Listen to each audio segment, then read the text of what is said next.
What's up, guys? Lance the Obscure Movie Guy coming to you, and it is Monday, May 3rd, 2021, and I've got three more headlines to talk to you about for this past week in the entertainment industry.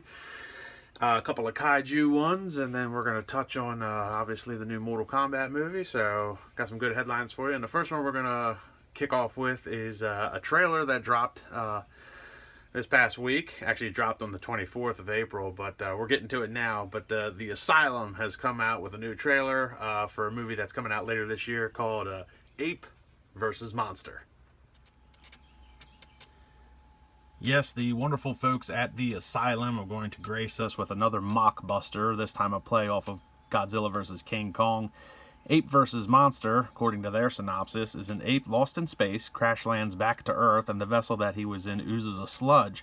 That triggers massive growth in both the ape as well as a passing Gila monster. And once the creatures reach titanic size, their paths cross again, leading to a giant brawl in which mankind hangs in the balance. And it actually looks pretty cool. It stars Eric Roberts. It's currently in post-production and will be out later this year. And honestly, this looks like one of their better productions based on what the trailer shows us. And that's a lot of praise for The Asylum, because they've come up with some definite off-the-cuff type things. So I'm actually kind of looking forward to this. And I can't wait for it to come out. Obviously, it'll be a direct-to-DVD. I don't think it's going to get a theatrical release. Most of their stuff doesn't.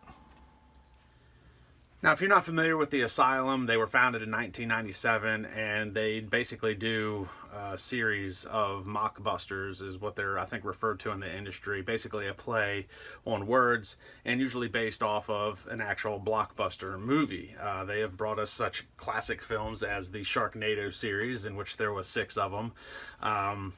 They also do some off-the-cuff comedies, Sex Pots, Celebrity Sex Tape. But the mockbusters is where they really make their, that's their bread and butter. A lot of people, speaking of kaiju films, a lot of people have seen Pacific Rim. The Asylum brought you Atlantic Rim. Samuel L. Jackson had Snakes on a Plane. The Asylum made Snakes on a Train. I'm not kidding.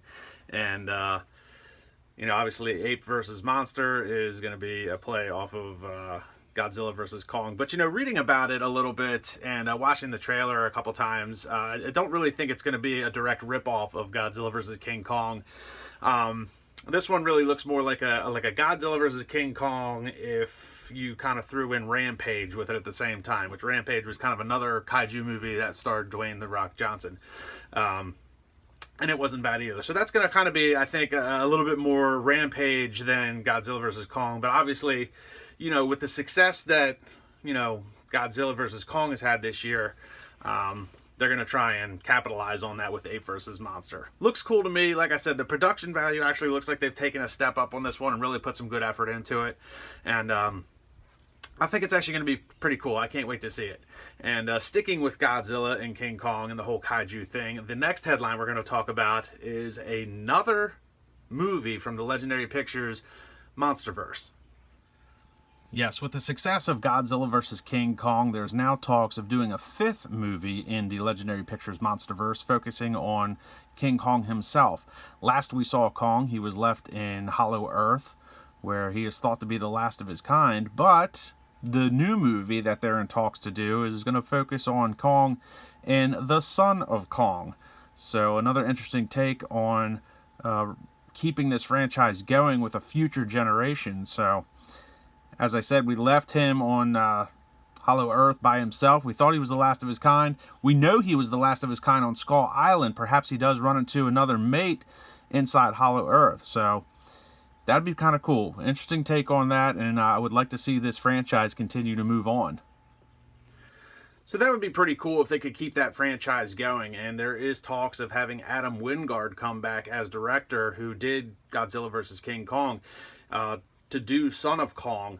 Now, he would be the first director in the Monsterverse franchise to come back as a director to do more than one film. Each film has had a different director. So that'd be kind of cool, having a returning director, continuing on with the story. I think that'd be really cool to do for the franchise. Apparently there was an original Son of Kong filmed back in like 1933. I'm not really too familiar with that one, but and obviously we do know that anybody who's watched any Godzilla movies, there has been like 3 versions of Godzilla's son. So it would be kind of cool though to see a modern take on the Son of Kong. And maybe down the line there's a Son of Godzilla and they get together and fight Son of Mechagodzilla. I don't know. But this is good news. There was a lot of success around Godzilla vs. Kong, and it made over $400 million in the box office, and I would like to see this franchise continue to move on. Godzilla vs. Kong was supposed to be the last one in the series, but with the success that it's had, I think they want to keep it going. And I gotta say, I think a lot of the success this year was for 2 reasons. One, this movie got pushed back multiple times, just because of production delays and then the whole COVID crisis and pandemic. And I think part of the reason why it's done so well is because this was really the first movie that I think a lot of people were able to actually get out to go see in the theater. And I'm glad a lot of people did. I don't want to see the theater experience go by the wayside. Unfortunately, it is available on HBO Max. If you remember that, you can watch it there. It's still going to be available through HBO Max for a little while. And, obviously it's, you can pay to watch it through there as well, but I don't want to see the theater experience go away. So I think that's part of the reason why Godzilla vs. Kong did so well, and it'd be kind of cool to see another movie in the franchise. So, and the last thing I want to talk about, and we got to talk about it because it's all the rave right now, but Mortal Kombat 2021 has had such good success as well that there's already talks about doing a prequel focusing in on Sub-Zero and how he got his powers and why he is the way he is. And then obviously they left a teaser at the end of Mortal Kombat, left it open for a sequel, and they teased you with a poster of Johnny Cage. So there's a lot of talk going on around who would play Johnny Cage. Yes, there's already talks about continuing the Mortal Kombat franchise with a prequel, as I said, focusing in on Sub-Zero and how he got his powers and how he became the way he became. There's also talk of the sequel, obviously, which would focus in around Johnny Cage as one of the characters to be brought in.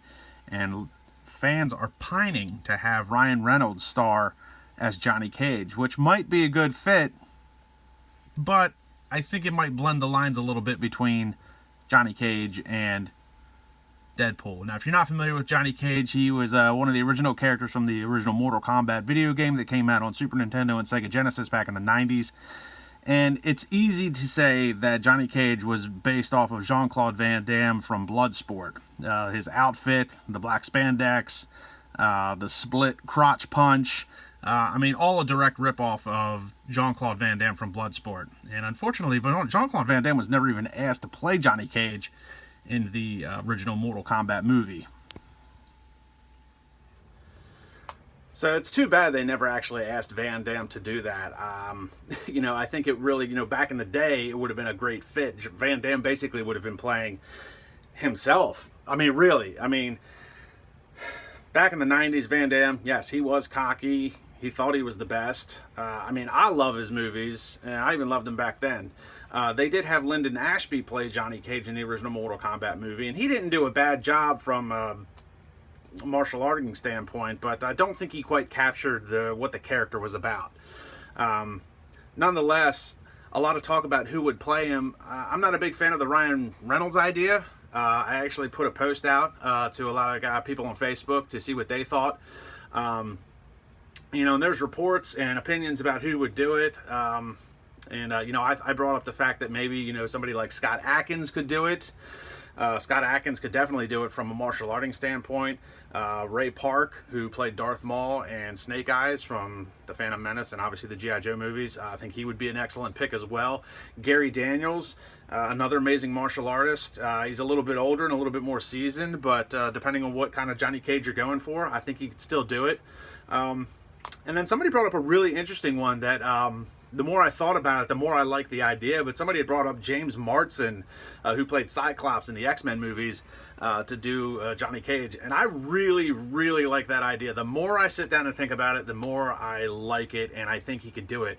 I think he can. His comedic value is great. I think he could play a snarky, sarcastic Hollywood actor just as well as anybody else. And that's not to say that he is a snarky, sarcastic, you know, actor that's full of himself, because he's not. He's actually a pretty nice guy. But I think he could really do it. And I think with some proper martial arts training, I think he could really pull it off. I think that would be an excellent fit, because as good as Ryan Reynolds is at being sarcastic, I don't want the lines to be blended too closely to what Deadpool is. And that's, you know, Ryan Reynolds is Deadpool, and we should just leave that as it is. Anything else should be secondhand. And I don't want just him to be Johnny Cage as well as Deadpool. So... But there's also been talk of The Miz from WWE, who actually does look the part and kind of play the part already for his WWE persona. Maybe with a little bit more training, he could probably pull it off from a fighting standpoint. But, you know, who knows? But those are your 3 headlines for this week. Guys, like, subscribe, and comment to the YouTube channel. Check me out on Facebook. Please share the video, and let me know what you guys think about these headlines. I'm kind of excited about all of them. I can't wait to watch Ape vs. Monster. I'd be okay with the Son of Kong. And Johnny Cage. I'm kind of interested to see how that unfolds. So let me know what you guys think in the comments below, and I'll catch you in the next video.